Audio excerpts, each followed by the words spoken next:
think it's really key reputation and how us as an organization and team face challenging times. How we overcoming those challenges and the consistency as an organization to just be able to prioritize, understand what the business goals are, and then from there, what are the priorities? Trust your team, empower your team to make decisions. I tell my team, I have your back. Centralization goes with taking certain things away from the property. It is happening. It is pretty much here. As you're hearing it, you're seeing it, right? And so the key is just not to jump on it. If we're gonna do it, let's do it right. Plan for what you wanna do or when you wanna go from here. So how can you become the best leasing consultant that there is? And it's also great to be someone that says, I want to be a VP one day. Okay, what are the steps I have to take to get there? Hello everyone, and welcome back to another episode of Multifamily Hangout. For the first time since we started the show, I'm broadcasting myself. I'm Adrian Danila, your host. Super excited to be here with all of you. Thank you for joining us today. I want to thank our sponsors for making this broadcast possible. They are Kairos Water and Coastal Painting Contractors. With this being said, I want to turn it over to my co-host, Chris Moreno. Take it away, sir. Absolutely. Hey, everyone. Thanks for joining us today. And really excited. We've got a solid guest today that's joining us from Florida. Her name is Alex Colasuonno. Alex has been in the industry for over 20 years now and loves every minute of it. What's great is she's got a unique perspective, having worked for multiple companies in many different roles and started at the property level. So we'll dive into that today to hear her story of now leading teams, becoming a vice president. Also, she's got some really unique industry leadership roles. She's serving with the Latinas in Property Management Board of Directors. So excited to hear more about that, being a Latino myself. And also, in leadership with the Apartment Association of Orlando on their board of directors. So, I think one of the big things I'm excited to hear from you is to kind of kick it off is, Alex, could you kind of share with us how you fell into real estate? Like, was it something you had planned on, or was it something that just kind of happened? It kind of happened. So hello to everyone. So happy to be here and share some of the insights about my history in the industry. I'll tell you how I went. I was looking for an apartment myself. And so the lady who took us in the little golf cart. And I said, wait, I can do that. I love people. I'm pretty good about talking to people. So let me look into it and see what it takes. And I can tell you, I started, as you mentioned, as a leasing consultant. And I saw the potential. I saw a career, not just a job. It's one of my missions today, to just make sure I'm helping others to know that this is not just a job here in our industry. There's so much potential. There's a lot of future. If you're interested, of course.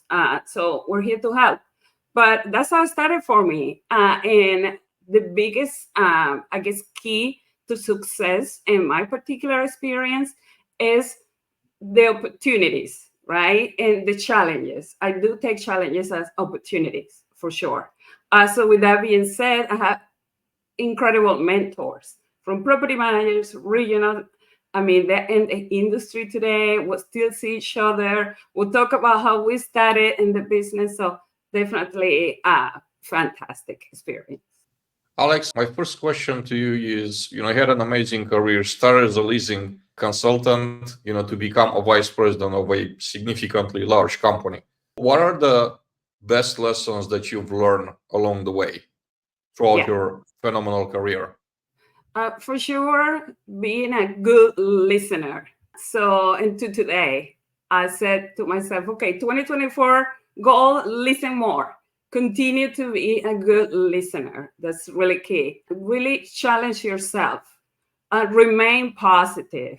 That kind of goes with my personality. And I tell the teams, let's remain positive, especially when it's hard.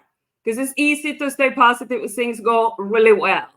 But just remain positive when you have a challenge in front of you. It'll make it a lot easier, for sure. Those mentors I mentioned, everything. I couldn't mention them all if I wanted to. I remember having a post in LinkedIn saying just thanks to all of them. And of course, remain, grateful, remain humble, had an opportunity given to us at some point. So we had to pay it forward. I love that. See, you've worked with several different teams. You've taken on a lot of leadership.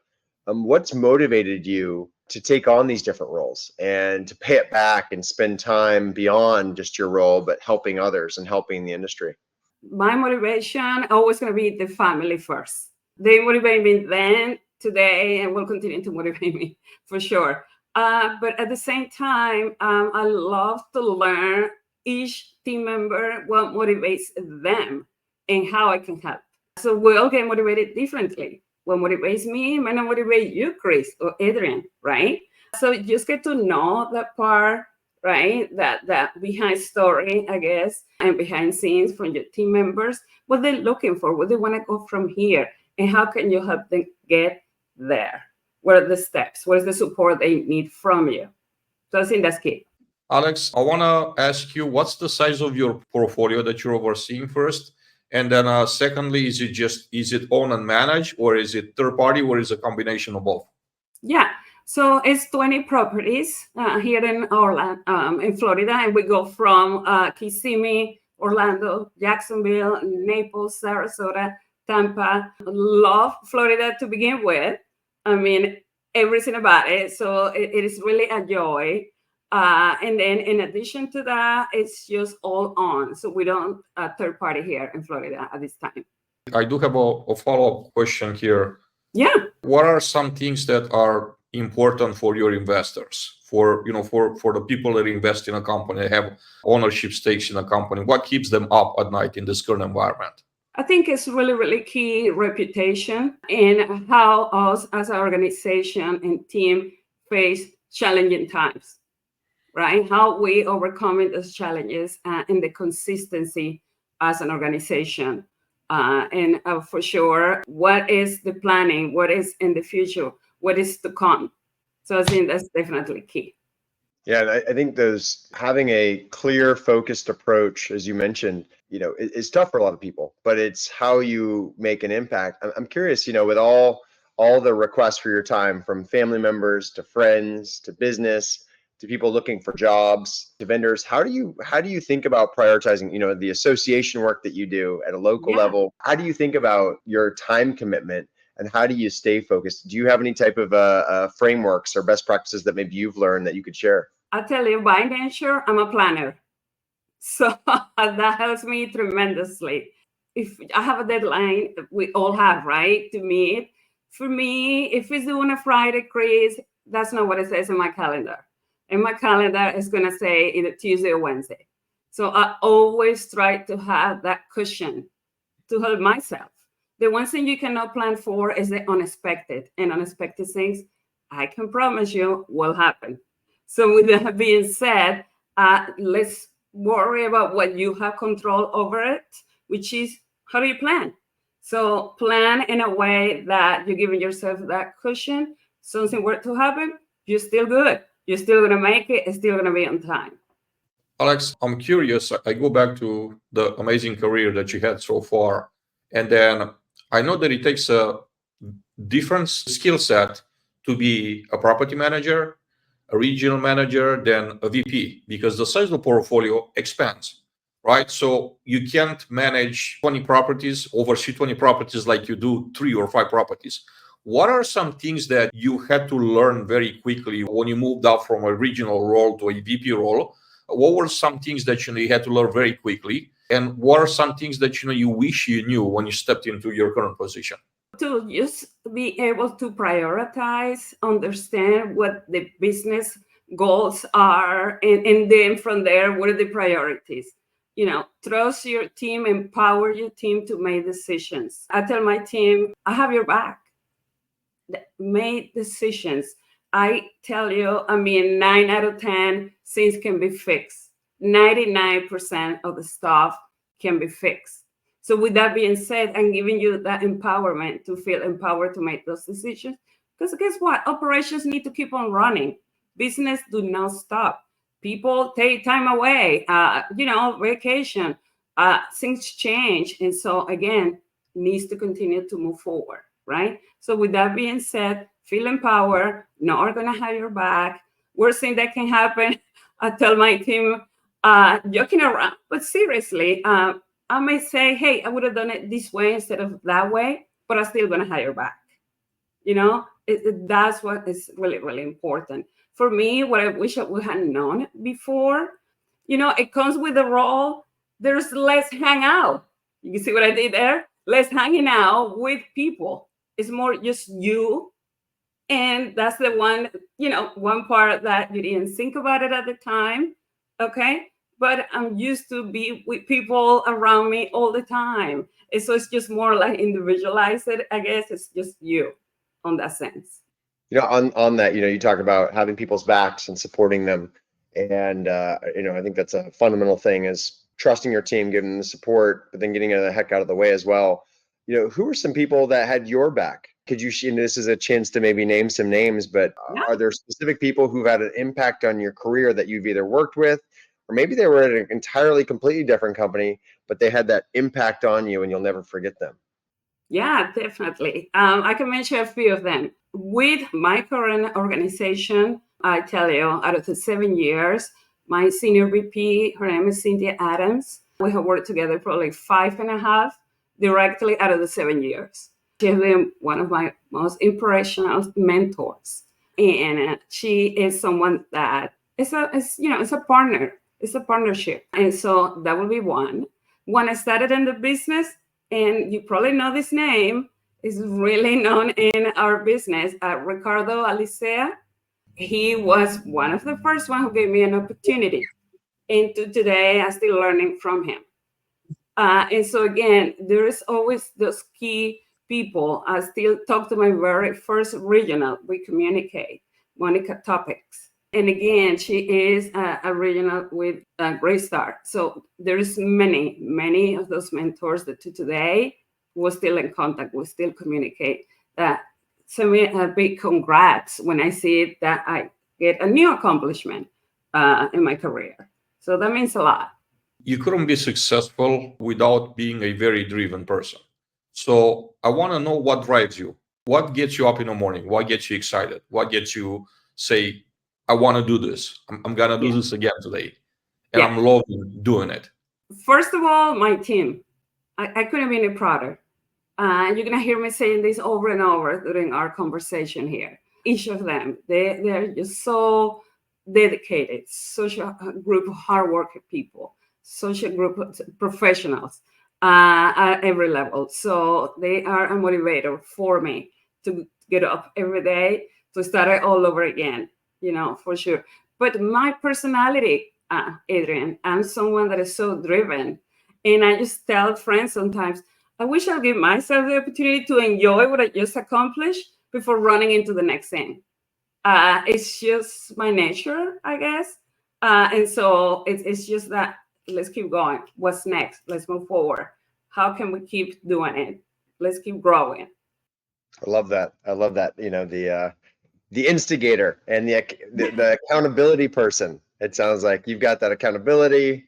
Yeah. You've got the person to pump others up, to get the story going, and sounds like even like a sports, like a quarterback on a sports team, right? Yeah, I want to tell you a story. This was true story. So we took over a year ago to the Boston market.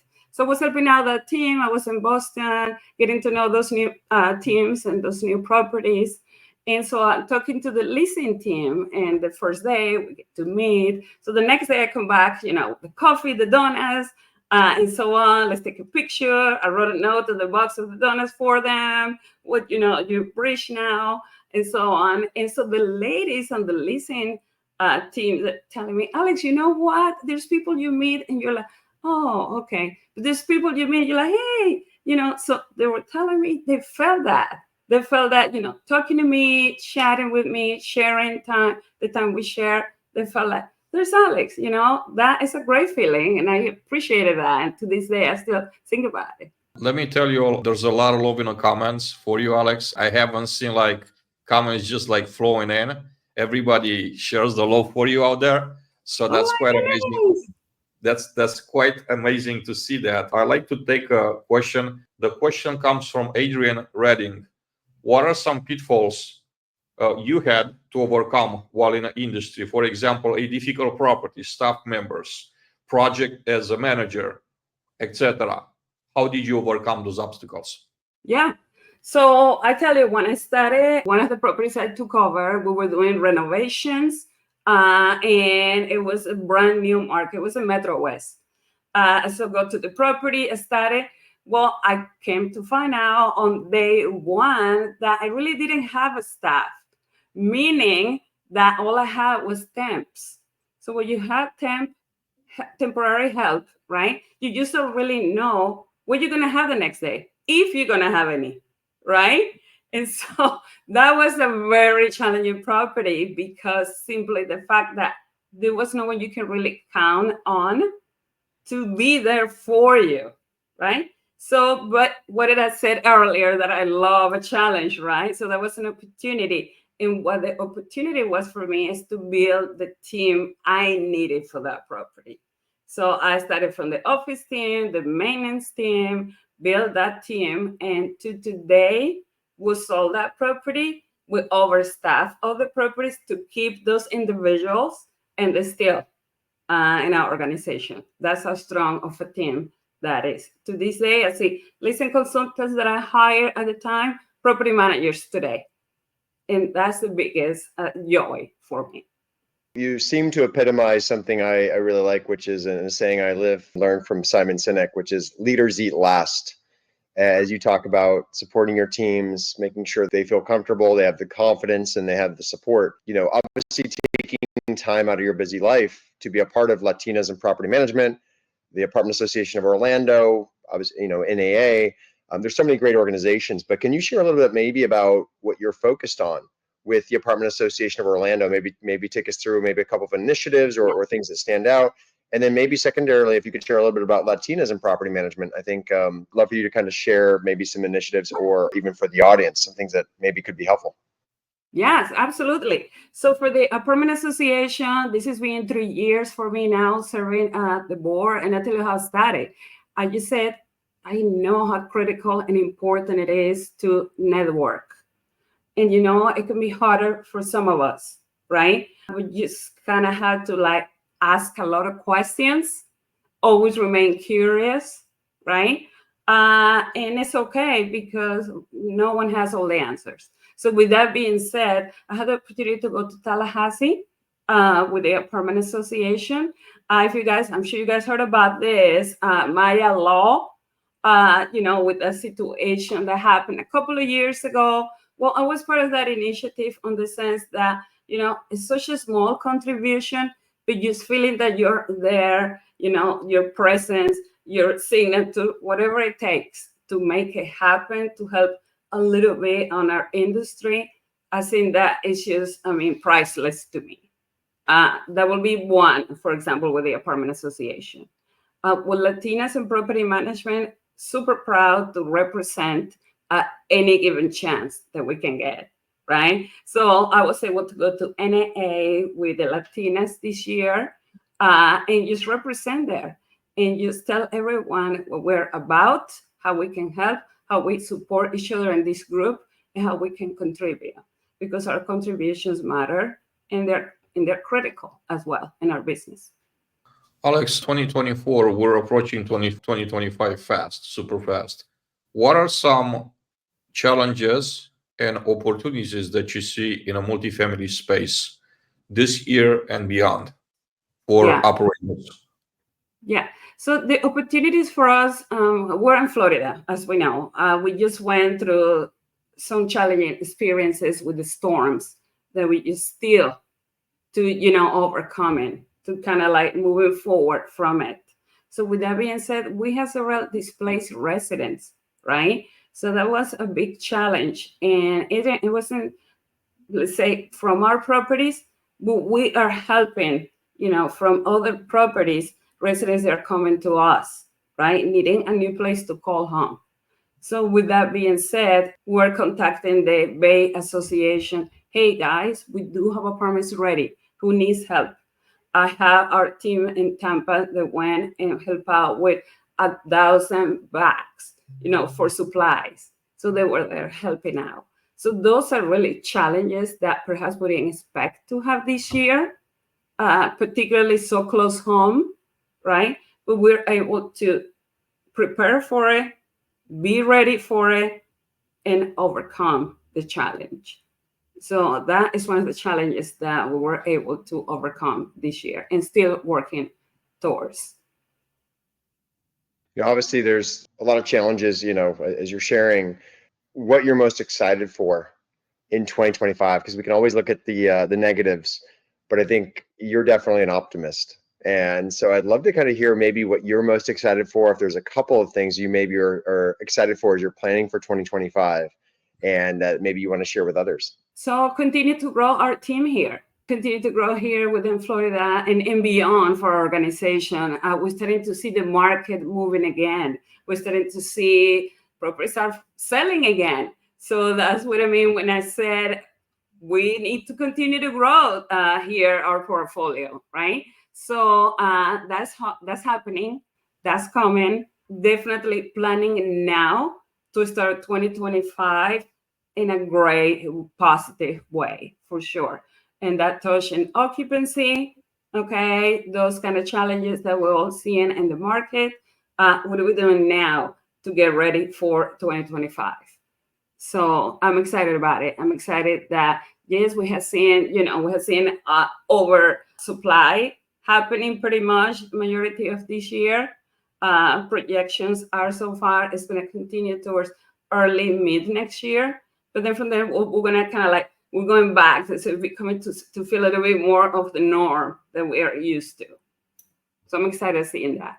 And now a word from Dean Fungawing, founder and CEO, Kairos. Next is this fire protection, solution around kitchen fires, right? Again, we are not by any means saying that this is replacing your fire suppression system. This is replacing your building's fire protection systems, which are all regulated by, fire departments and local codes and all that, right? You still have to have all that. But I'm telling you, there's actually a step before any of those systems go off. And that is just knowing what the temperature in that kitchen above that stove is in real time. You knowing that is the difference between you stopping a fire in an apartment and not. If you knew that apartment was 100 degrees, Adrian, you could get to it with a fire extinguisher. You could wake up the resident, open that door, get in there, solve that problem before it spreads to the whole building. Again, you can also notify the fire department just by the moment that kitchen's over 100 degrees, notify the fire department via text message, email, phone call. You can notify your local building engineer, your maintenance staff, your property management team. Everybody needs to know the moment that apartment's over 100 degrees. Simple solution to a problem nobody ever wants to think about. But this is a life safety issue, and it's no one else's responsibility except for a building owner to make sure that we take care of that building and make sure we protect residents. So we're here to help if that's something that folks are interested in.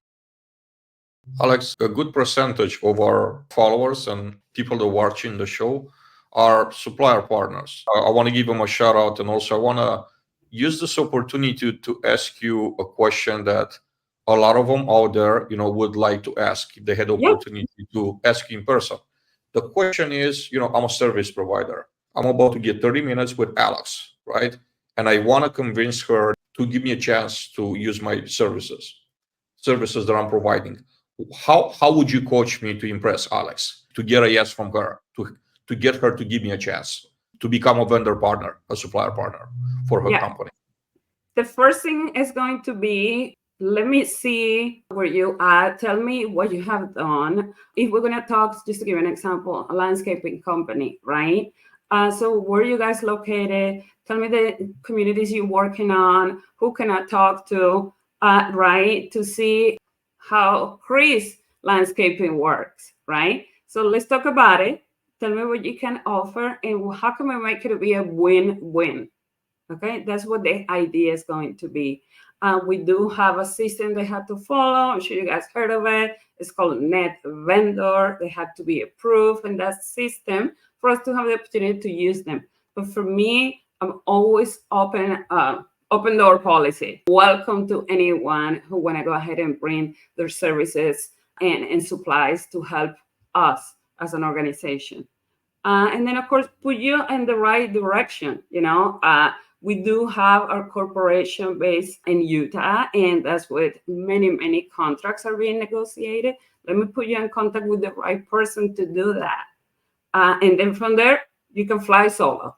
A lot of this business is trust and relationships, and we're not building things and selling them the next day. It's not SaaS. It's building a foundational home for people that they're going to live in for years and years, and these assets, they don't move, right? They're here potentially for hundreds of years, right? If we're doing our jobs right. So I'm kind of curious how you think about that, as you talked about foundation, right, of growth. Yeah. And then also, you got your core team that's supporting everyone in Utah, but then you've got your teams spread out everywhere. How do you think about that long-term trust and building trust? And as you mentioned just now, of people looking for their jobs, how can people do a better job of when they're networking and connecting, of building trust and showing that they're going to do what they say they're going to do? Do you have any advice for people on that? The first thing will be to, as you mentioned, networking. So I had a newer in the business vendor who approached me. They said, Alex, kind of similar to your question, what recommendation will you have for me? I'm brand new in the industry. I told him, join the apartment association, get involved. Okay, know what's happening, what's coming, what's going on in the industry, right? You need to put yourself out there, basically. And again, as I mentioned before, it's easier said than done sometimes because, we all have different personalities. So with that being said, find a mentor, right? Who can be that person that can walk you through that initial process to then, as I was kind of saying earlier, fly solo, right? And so I'm more than happy to assist anyone in that initial process because I know it could be nerve-wracking a little bit at the beginning just because you don't know the people, right? And some of us will have that in us and some of us will not. And so that's where the mentorship comes into place. So don't be afraid. I ask people just straight, Chris, will you be my mentor? I think I need help in A, B, and C. Is that okay? Worst thing that can happen, oh, I'm too busy, right? No, not at the moment. Well, ask someone else. Don't let that stop you. So just keep at it. That's my biggest recommendation. You mentioned getting involved, and I'm picking up on this. And this goes hand in hand with like making connections, networking. Would you please share with us and the audience right here, what are the things that you benefited from when it comes to networking? Like, how did networking help you throughout your career? Yeah. So I'm going to tell you how I did it. And I'm going to mention another mentor in the process. So one day I'm just, right here in front of my computer and I'm like, how can I get involved? I start thinking, right? And so I say, oh, I know. So at the time he was the VP at the Orlando Apartment Association. He's now the VP at the Florida Apartment Association. His name is Chip. Everybody knows Chip, right? Chip Tanton. So I just sent him an email. I said, hey, Chip, I'm thinking about this. I know I need to improve in networking. What would you recommend? He literally told me, Alex, why don't you start by joining a committee? I said, oh, that sounds like a really great idea. What options do you all have? So I started with the diversity and inclusion committee at the Apartment Association. From there, I heard when they were going to put the board of directors candidates, and I could put my name on the hat. So I went ahead and put my name on the hat, and that's kind of like how everything started happening for me. And I went ahead and took a really great class that they offer to become an instructor. So now I teach CAM license classes at the Apartment Association, one of the modules for maintenance. So I'm there twice a year teaching, but that's kind of like how it happened. I just kind of, as I was saying before, I just ask questions, and that's what has helped me a lot. You've got your finger on the pulse of housing. And I was actually at ULI yesterday, and they had economists, the people who study the data, of cap rates, interest rates, housing numbers, new starts, all of the above. But they did say it's all so local. It's so local. You've seen the cycles, right? And a lot of people haven't lived through cycles yet. Yeah. So I wanted to get your take of maybe some examples of things you've seen of how localized the differences between occupancy or of oversupply versus undersupply of housing can be, and then kind of your take on the cycles. Do you have any things to share with people who haven't seen the cycles you have? Yeah, people now are going to know because I'm about to tell you something that a lot of younger people don't know. But that would be if you guys were to remember the cycle of when everything went kind of like condo conversion a few years back. And so we got all these rental apartment communities, right, turning into condos for sale. So at the time, we were like, what is this, right? But you were dealing with realtors, you were dealing with buyers, you were dealing with all these buyers never saw the property.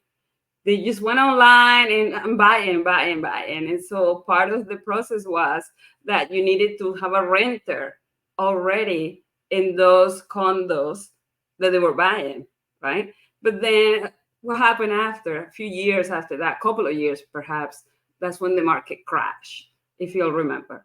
So that was really an interesting process.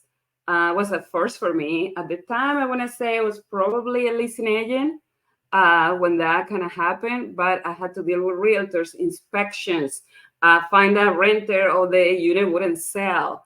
And again, these are talking about a property at the time was built in 1973. So almost, a really old community, but people they were buying and they really didn't see what they were buying. So that was an interesting process.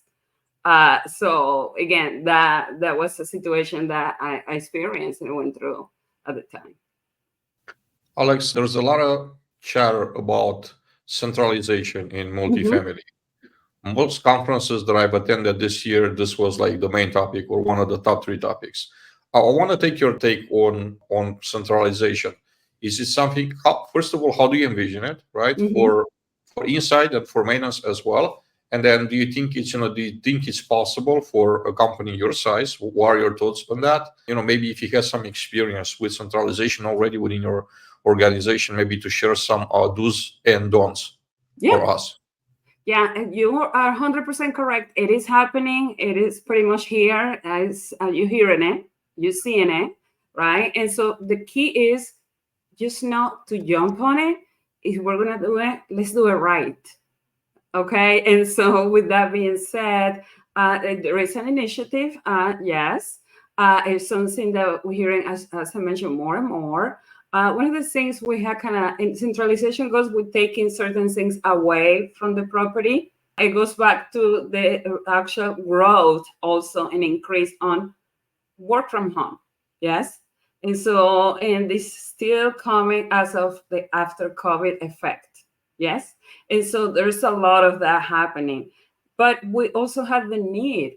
There is a certain, team members, employees that, I really would need and will really benefit of working from home. So if you were to have someone already in your organization who knows the job and is able to take on 2 or 3 of your properties doing the item, whatever that item is going to be at the time, working from home, that could be definitely a win-win for this employee and for your organization. But it's here, and I think it's here to stay. So I think one of the other things I wanted to ask you is you focus on, maybe some downtime. How do you spend your downtime? Do you like to read? Do you like to watch podcasts? Do you look for articles on the industry? And I'm curious if there's any names of people that maybe stand out that really motivate you in their writings. Yeah, I'm someone that is more, I don't know if this is going to shock you, but I'm more into music. So when it comes down to what do you do in your free time, listen to music. Listening to music is what gets me going. It's a really big motivator. I do have inspirations. The president of our company, Allison, she's a motivation to me. Then I have the CEO of our company, Matt. He is a motivation as well. It's just they're really driven, individuals, and that is my nature, as I was kind of mentioning earlier. So therefore, they're sources of motivation to me.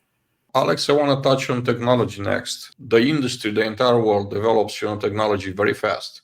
Like AI is taking over the world, in so many ways. It becomes like an integral part of our lives even beyond work, right? Where a lot of people just like using it heavily as an assistant, as a ghostwriter, as just like a go-to, right?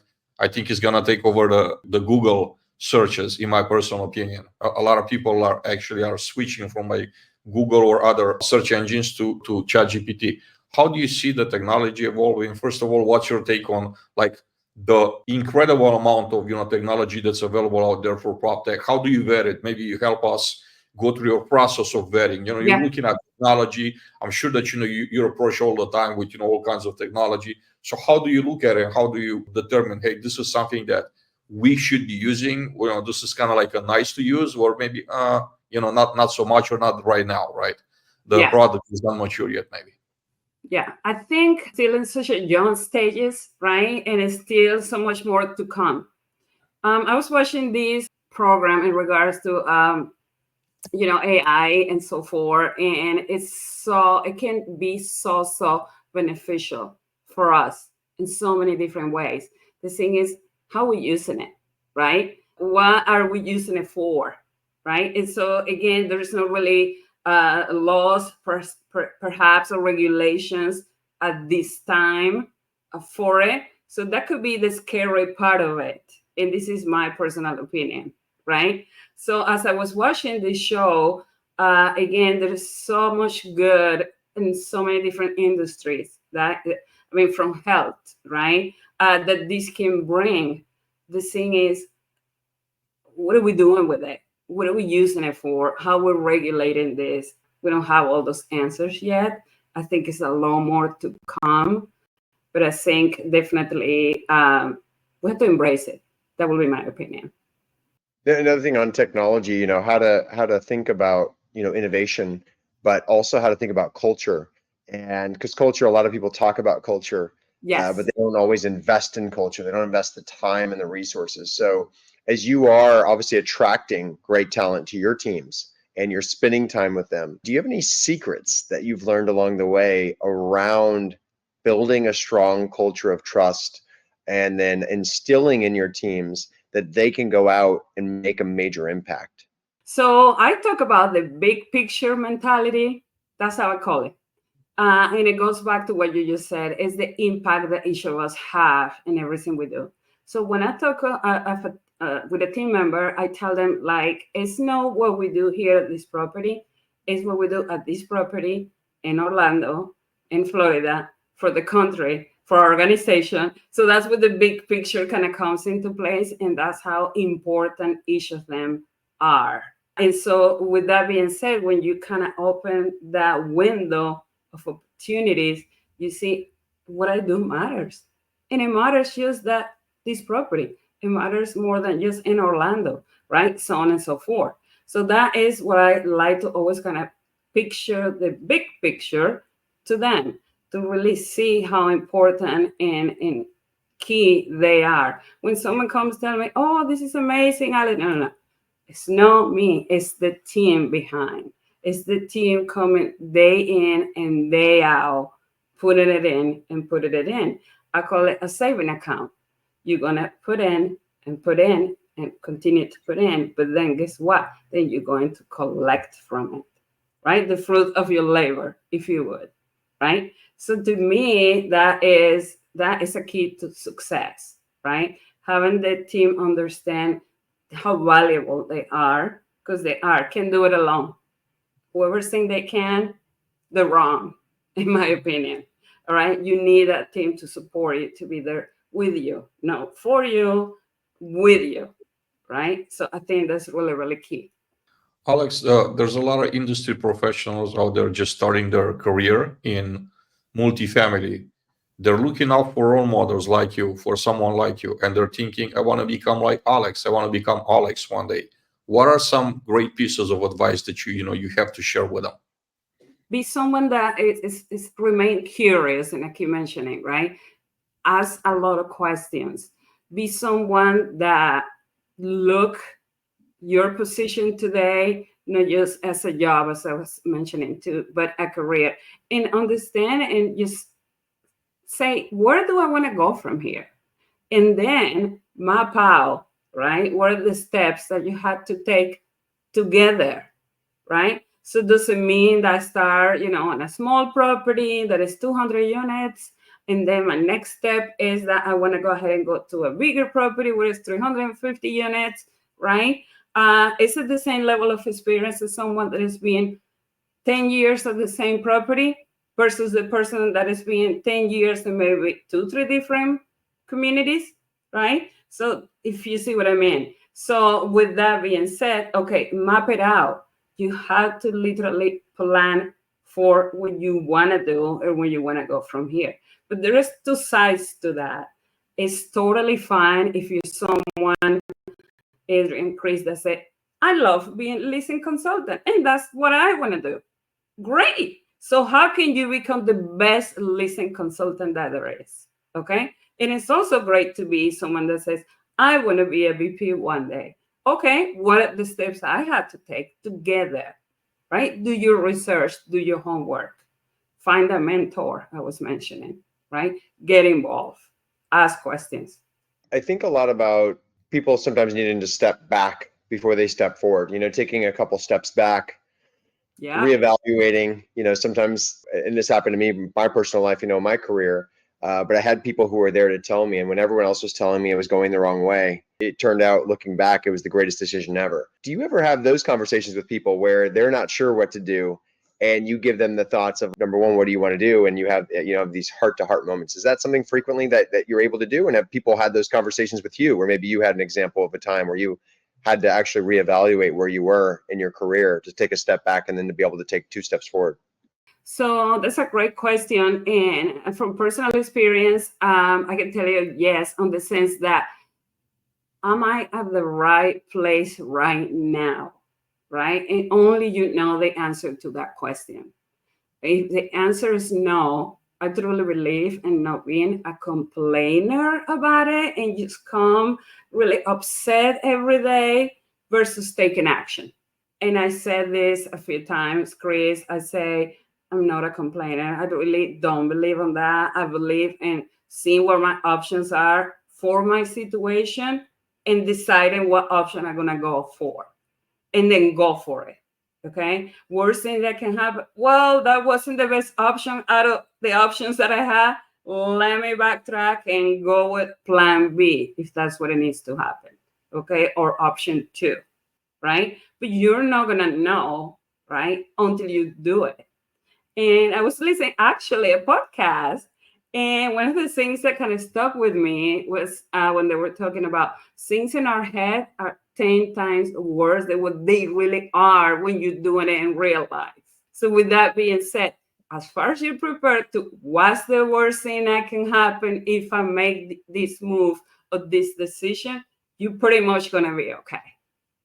Alex, I want to go over the current business environment that pertains to multifamily. Really, I want you to share, your thoughts on supply and demand. Are you seeing a oversupply, or are we short supply in various markets in Florida? Mm-hmm. What's the impact of regulations and policies at the state level? Is it a positive? Is it a negative one that's pro or not so pro businesses? Insurance, hurricane. I know that a lot of companies, have pulled out of Florida, having less companies, available to provide the services. The insurance rates have gone up. All these situations, how do you see the overall environment for all the Florida markets? And if you want, you could be specific to more than just one, instead painting the picture, because I'm sure that, probably there's specifics to the Jacksonville market versus, Tampa market that, they're not all the same. I'm sure that they vary. Yeah. So you guys been in the industry, there's no secret that in Florida, and it's not just Florida, but yes, goes back to what you were saying, right? There's a soft market going on at this time, right? So this is what we see and this is what we're dealing with. The thing is, what are we doing about it, right? And how we're preparing for it to start at 2025 even better, right? And what we have going. So the planning is to start yesterday for next year, right? So that is one thing. Number 2, how's your marketing? How is the marketing changing and adapting? So I learned something from a really good friend. He is a personal trainer. He is retired from the military. He's an ex-police officer. And his saying goes, adapt and overcome. and that comes from the military. Okay, and that stuck with me. I think that is so key and kind of tells you everything right there. Okay, and goes back to like what are the conditions of the market? Okay, and kind of like what are you waiting for, and what are you doing about it? Okay, so that would be one of the things I was kind of like mentioning also earlier. We are working now to what we need to do for the beginning of 2025, because yes, there is overstock at this time, right? There's migration happening as well. So we had to work now to be prepared for Q1 of 2024 at this point. Yeah, there was a lot of discussion yesterday around all the metrics, but one of which being immigration, migration throughout the U.S., but immigration from other countries, Yeah. how this turned into jobs. But number one, they all need housing, and how job creation results in people being able to afford their own place, right? And Correct. getting numbers. I'm curious, actually, on that topic, as you think about data and metrics, because you could spend a lot of time digging through data and metrics and doesn't actually always pan out. Do you rely on others? Are there people within the organization that are focused on that and giving you data? Do you rely on the NAA? How do you think about that data? And do you spend too much time on that? Or is it more, are you having your teams focus on the day-to-day of, let's just focus on each property and what they're doing and ignore some of the data? How do you think about that? No, that would be a sin. You cannot ignore information, right? Information and knowing your facts is powerful on any field, in my opinion. Okay, but with that being said, we are. I personally, I'm really grateful. We do have a department within our organization that's pretty much their specialty. And we have so many smart team members in that department for sure. It is like they're like fish in the water, that's their thing. And so one thing I always tell my team is like resources are great and tools are awesome as far as you use them, because it's great to have them there, but are you doing anything with it, right? And so to me, it's just reaching out, it's just asking questions, it's inquiring, hey guys, what are you seeing and why is this and why that? And where are you having that information coming from? And what is your recommendation? And so again, they are the experts. Let's use that tool that we have at our disposal to really continue to grow, right, within our industry, what we do on the daily, basically. So yes, I reach out to them all the time.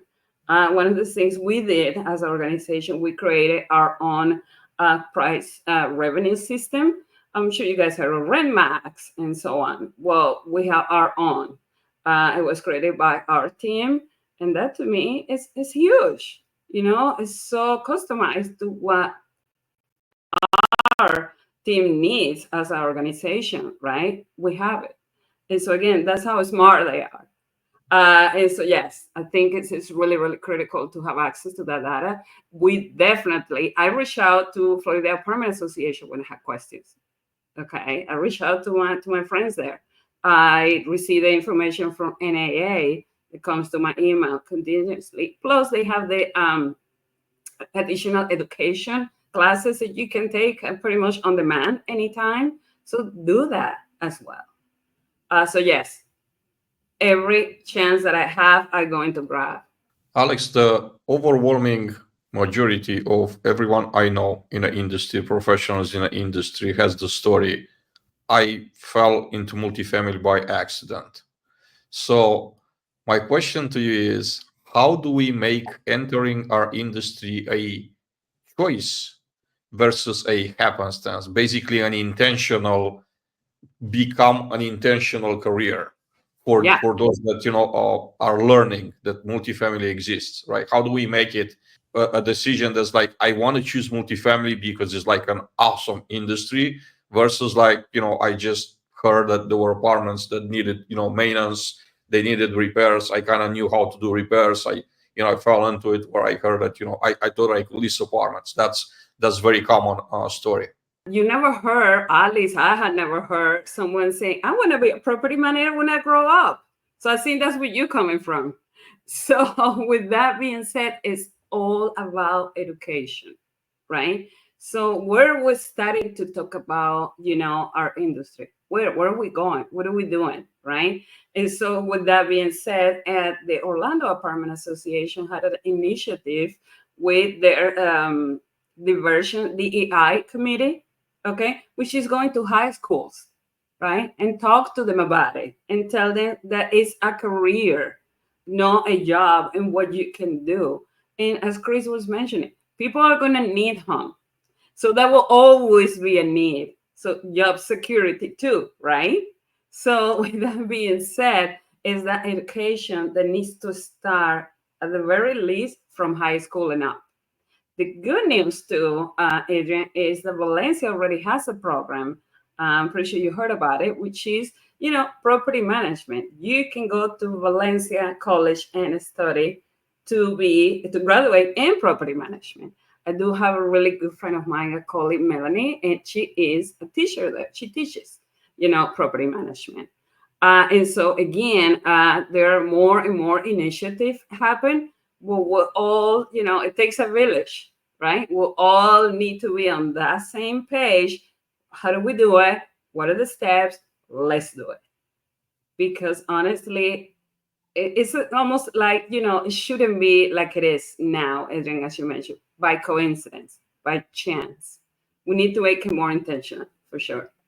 Awesome. Well, I know we're over, and I appreciate your time. This has been fantastic. So, Adrian, I have nothing more, but I think the audience is overwhelming. The amount of people supporting you in the audience with questions and feedback of how you made an impact on their lives is pretty overwhelming. So, very cool to see.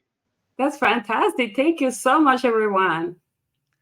It's been a great pleasure to have you on, Alex. I want to give you the opportunity to share some final thoughts with the audience. What are some things you wish you could have shared, you didn't have the opportunity to? Yeah. And also to ask you, how do you think about legacy? What would you like your legacy to be? That's a fantastic question. One thing I would like to say before I leave here today is, for anyone really in the industry, don't forget and continue to care for the customers that you already have, our residents. We're here because of them. We have jobs that allow us to take care of our families because of them. So it goes back to what Chris mentioned at the beginning, trust. Trust is not a given, trust is earned, and it does take time, and it's more than just words, it's just really actions. I think that's really what it takes. As far as my legacy, if I can see new generations, Chris and Adrian coming into our industry, going back to what we just said, of we're educating them more and what showing them, guys, there's a really big future here for you and you in your career. Let's help them. Once again, thank you so much for being with us today. Thank all of you in the audience for all the love that you showed today. It's been, like Chris said, overwhelming. I don't think that I've seen an episode with like so much interaction in the comments. So thank you all. Right back at you, right? I want to thank our sponsors from Kairos and Coastal Painting Contractor for making this podcast possible. We hope to see you guys here on the next one, and I hope you have an amazing afternoon. Take care. Thank you, everyone.